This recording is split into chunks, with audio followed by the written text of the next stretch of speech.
বাড়িতে আছেন? থাকলে দরজাটা খুলুন।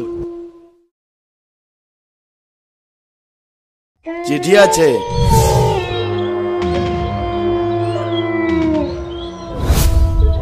কিসের চিঠি এটা? খুলেই দেখো না।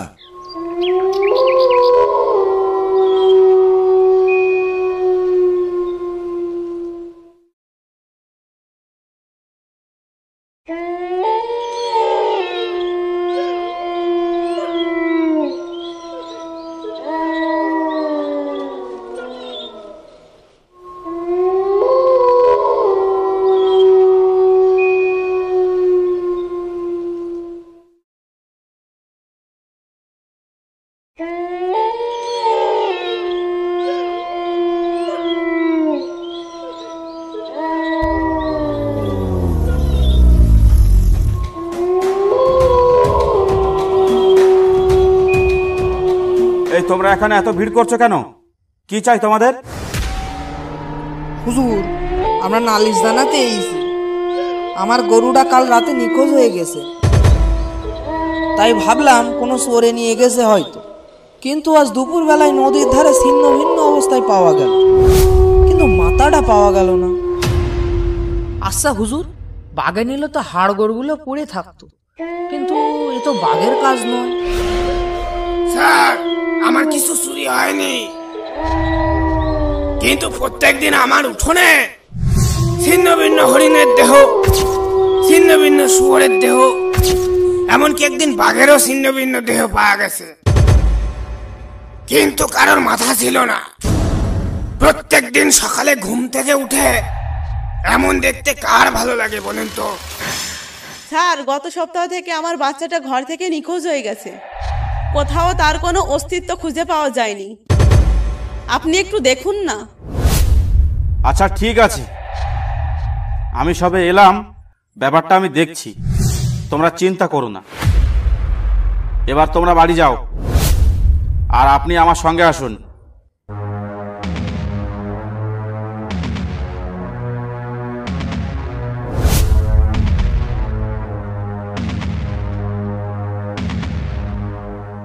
শশীবাবু, এটা আপনার চেয়ার, আর থানার পেছনে আপনার কোয়ার্টার। কিন্তু স্যার। কিন্তু মানে? স্যার, আপনি রুমে একা থাকতে পারবেন তো? কেন, চোর ডাকাতের ভয়? না স্যার। তাহলে কি বাঘের ভয়? না মানে স্যার। তাহলে কিসের ভয় ওখানে? না মানে স্যার, পরেশবাবু ওই রুমেই থাকতেন। ও হ্যাঁ, শোনো, ওসব ছেলে মানুষই বাদ দাও, আর পরেশবাবুর মৃত্যু সম্পর্কে কি কি জানো সেটা আমায় বলো। স্যার, পরেশবাবু একদিন বলেছিল আমাদের এই জঙ্গলে নাকি বাঘের চেয়েও ভয়ঙ্কর কিছু আছে। আর পরেশবাবু মরার ঠিক সপ্তাহখানেক আগে রুমের পেছনের দেয়ালে গা ঘষছিল, তাতেই পুরো ঘর দুলে উঠছিল। এটা একদিন আমায় বলেছিল। আমি স্যারকে বলেছিলাম যতই যা হয়ে যাক আপনি ঘর থেকে বেরোবেন না, এইটুকুই জানি স্যার। তারপর তারপর কোনো তদন্ত হয়েছিল? কেসটার কোনো ক্লু পাওয়া গেছিল? না স্যার, পরেশবাবুর মাথাহীন ছিন্ন ভিন্ন দেহ আর তার টর্চ লাইট পড়েছিল, আর তার সঙ্গে মাটিতে কিছু লোমও পড়েছিল। স্যার, এক একটা লোম এক হাতের থেকেও বেশি বড় ছিল। তাছাড়া তেমন কিছু পাওয়া যায়নি এই তদন্তে। ঠিক আছে, আমি কাল থেকে ব্যাপারটা খতিয়ে দেখছি। যখন তোমাকে ডাকবো তখনই আমার সঙ্গে যাবে। ঠিক আছে স্যার। স্যার, সন্ধে হয়ে গেছে, আপনি এখন একটু বিশ্রাম নিন, কিন্তু স্যার সাবধানে থাকবেন।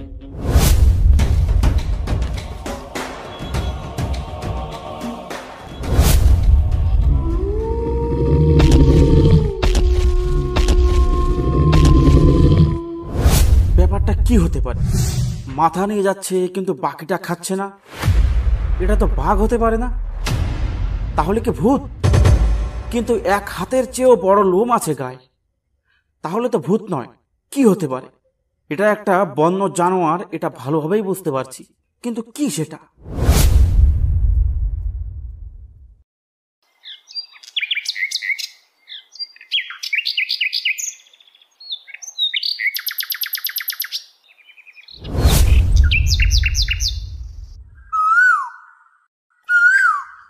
আরে জঙ্গলের মধ্যে এই মেয়েটি এলো কোথা থেকে?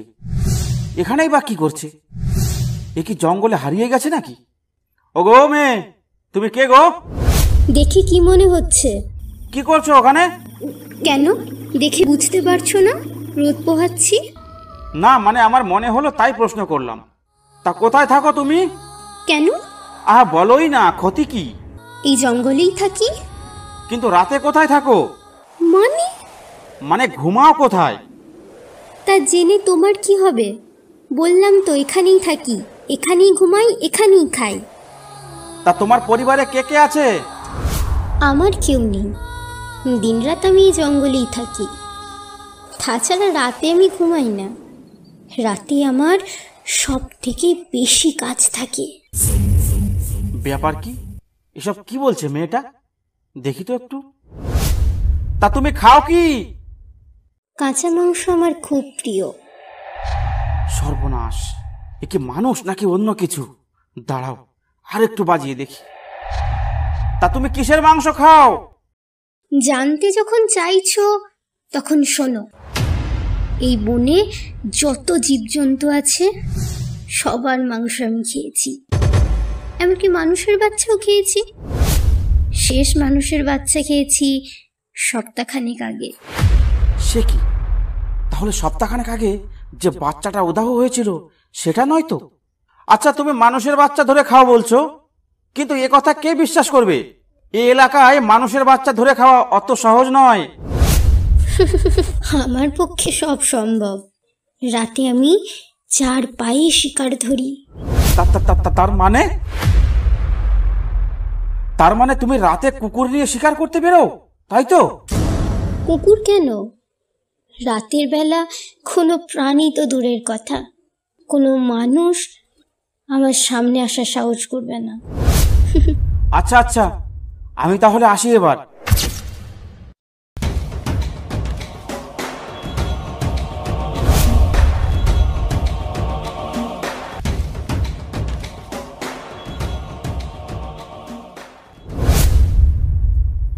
মেয়েটার কথাগুলো তেমন সুবিধার মনে হলো না।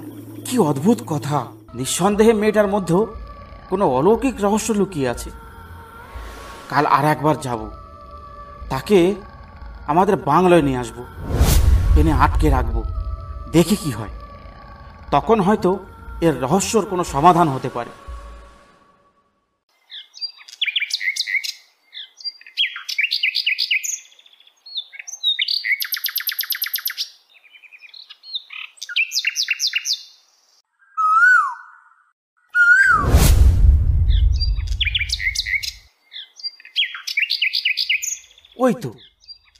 ওই তো সেই মেয়েটা।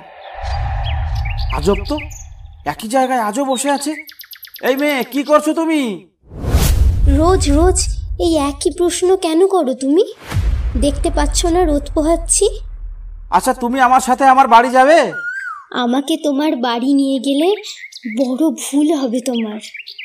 তুমি না গেলে তোমাকে জোর করে ধরে নিয়ে যাব। আমাকে ধরে নিয়ে যাবে? এত সাহস তোমার? তোমাকে আমি এক্ষুনি মেরে ফেলতে পারি, জানো?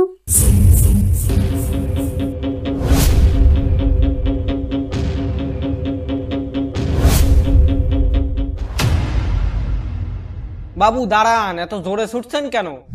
আর আপনি এই জঙ্গলে কি করছেন? এদিকে যে গেছে আজ পর্যন্ত কেউ ফেরে নাই। তোমার কপাল ভালো বলে তুমি বেঁচে গেছো।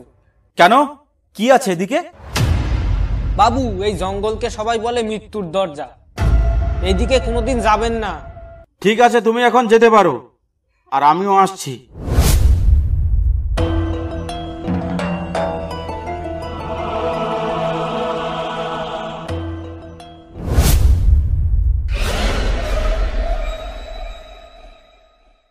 বাবু, 2 মাস আগে যে বাচ্চাটি চুরি হয়েছিল তার ব্যাপারে কিছু তথ্য দিতে চাই আমি।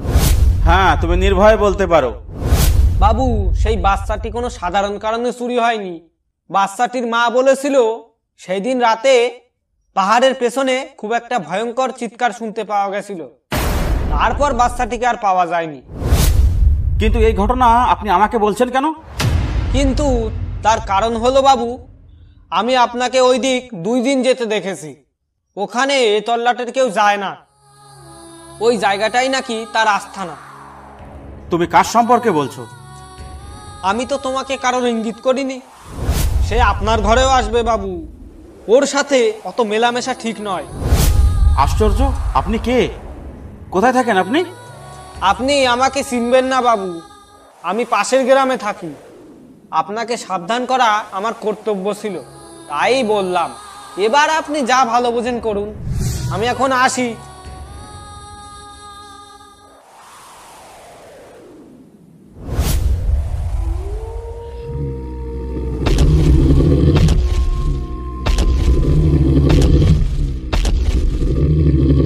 এটা কিসের আওয়াজ?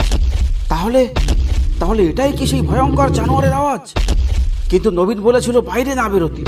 বাপরে, রক্ত ঠান্ডা হয়ে যাওয়ার মতো আওয়াজ।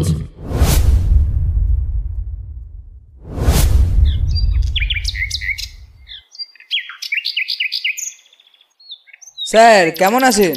কোনো অসুবিধা হচ্ছে না তো এখানে? নবীন, নবীন, খুব একটা ঝামেলার মধ্যে আছি আমি। কেন স্যার, কি হলো? কি হলো আবার? কাল সে এখানে এসেছিল, আর এই লোমগুলো এখানে পড়ে আছে, দেখছো? এই তো স্যার, এইরকমই লোম সেদিন পাওয়া গেছিল। স্যার আপনি কেটে পড়ুন এখান থেকে, আপনিও ওর টার্গেট হয়ে গেছেন। সেটাই ভাবছি, কিন্তু কি করব এখন? স্যার আপনি না আজ রাতে আমার বাড়িতেই থাকবেন, বিকালের মধ্যে পৌঁছে যাবেন, কিন্তু অন্ধকার যেন না হয়। আমি এখন চলি স্যার, আপনার এখানে না থাকাটাই মঙ্গল। ঠিক আছে নবীন, ঠিক আছে, আমি তাই করব।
নবীন, নবীন, বাড়িতে আছো?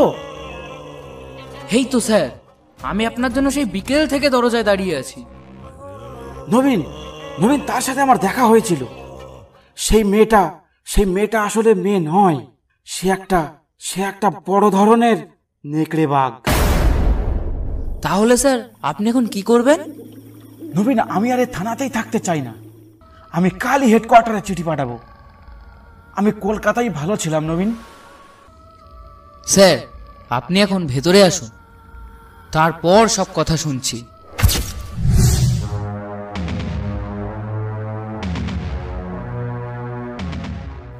এবার বলুন তো স্যার, আপনি ঠিক কি দেখলেন, আর আপনি কি জন্য এত ভয় পাচ্ছেন?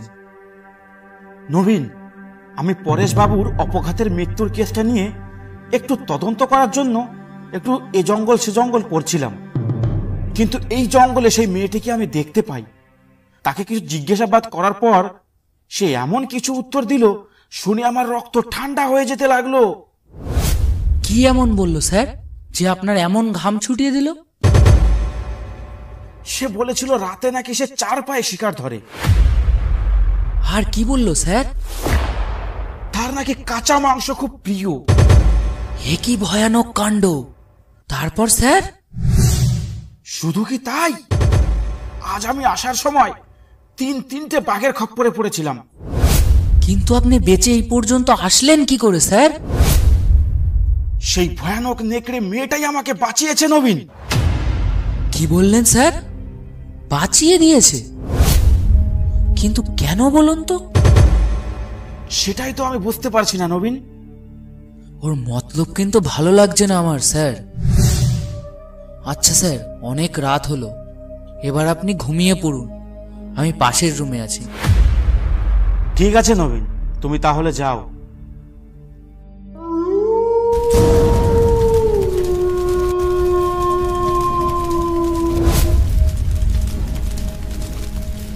দারোগা, তুমি এই জঙ্গল ছেড়ে যাওয়ার কথা কল্পনাও করো না। তুমি এই জঙ্গল ছেড়ে গেলে তুমি খুব বিপদে পড়ে যাবে। শুধু তুমি নও, তোমার পরিবারও রেহাই পাবে না, কেউ পাবে না। কথাটা যেন মনে থাকে, কারণ তোমাকে আমার ভালো লেগেছে।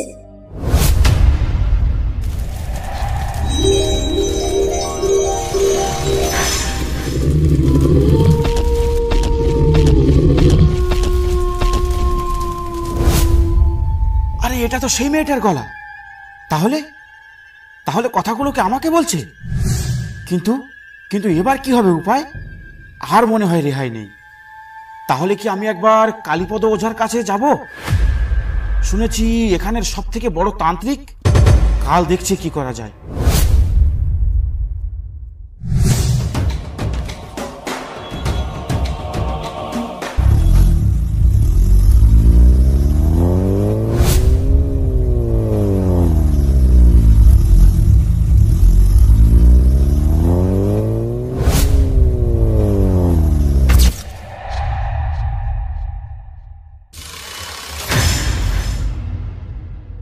কি হলো? আমার রাস্তা আটকে দাঁড়িয়ে আছো কেন? শুনলাম তুমি নাকি এই জঙ্গল ছেড়ে চলে যেতে চাইছো। তুমি জানলে কি করে? তুমি কি আমার পুরো পরিচয় পাওনি? কই না তো। কে তুমি? তুমি তো এই জঙ্গলেই থাকো, আর কাঁচা মাংস তোমার প্রিয়। তাছাড়া আর কি বলেছো তোমার ব্যাপারে? কাল তোমাকে অতগুলো বাঘের হাত থেকে কে বাঁচালো? তোমার আসল পরিচয় আমি জানতে পেরে গেছি প্রথম দিনই। তা না হলে এই জঙ্গল থেকে কেউ বেঁচে ফেরে না। আমার পরিচয়? কি আমার পরিচয়? আর সেটা আমি কখন বললাম তোমায়? তুমি একবার ভাবো, সমস্ত গ্রামবাসী জানে যে এদিকে কেউ একবার এলে সে আর ফিরে যেতে পারবে না। কিন্তু তুমি কি করে দাঁড়িয়ে আছো আমার সামনে? তাহলে তুমি কেন মারছো না আমায়? নিজের মানুষকে কি করে মারি বলো তো? কে নিজের মানুষ? এই তো আমার সামনে দাঁড়িয়ে আছো তুমি। আমি তোমার নিজের মানুষ? এই মেয়ে, মুখ সামলে কথা বলো, আমার বউ বাচ্চা আছে। বিশ্বাস হচ্ছে না? দাঁড়াও, তোমাকে দেখাচ্ছি সবকিছু। ওম ওম ওম চামুণ্ডে নমঃ। কিরে, তোরা এত লোক একসঙ্গে আমার কাছে এলি কেন? বাবা, আমাদের ছেলেটা আজ সকালে খেলতে খেলতে পাঁচকালির জঙ্গলের দিকে চলে যায়। তারপর আর পাইনি আমাদের ছেলেটাকে। শুনেছি ওই জঙ্গলে 2 দানব থাকে, ওখানে গেলে জ্যান্ত গিলে খায়। তাই সাহস করে ভেতরে প্রবেশ করেনি।